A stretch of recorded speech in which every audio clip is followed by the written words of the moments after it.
Hi friends, இப்போ நம்ம பனங்கிழங்க வச்சு ஒரு ரெசிபி பண்ண போகிறோம். ஸ்வீட்டான ரெசிபி பண்ண போகிறோம். பனங்கிழங்கு வந்து அவிச்ச பனங்கிழங்க நான் ஒடிச்சு வச்சுருக்கிறேன். இந்த பனங்கிழங்குல வந்து நிறைய சத்துக்கள் அதிகம் இருக்குது. உடல் சூட்டை வந்து குறைக்க உதவுகிறது. நார்ச்சத்துக்கள் அதிக அளவில் இருக்கிறதுனால மலச்சிக்கலை தடுக்க உதவுது. இதில் வந்து கால்சியம் அதிக அளவில் இருப்பதுனால எலும்புகளை வந்து நமக்கு வலுப்படுத்துது.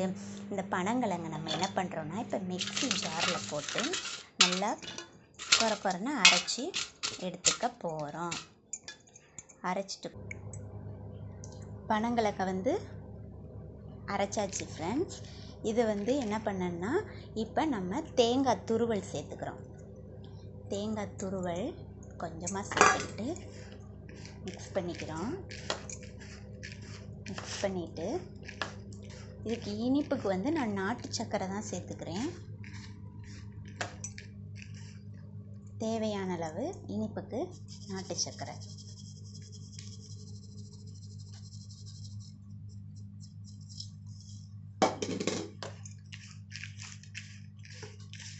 சேர்த்து கிளறி விட்டோம்னா நம்மளோட டிஷ் ரெடி.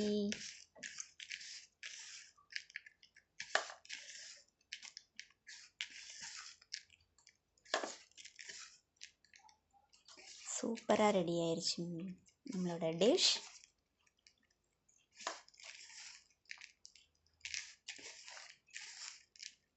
இதை வந்து இப்படியே சாப்பிடனாலும் சாப்பிட்டுக்கலாம். இதை வந்து புட்டு மாதிரி அவிச்சு கூட சாப்பிடனாலும் சாப்பிட்டுக்கிடலாம். Okay friends, thank you.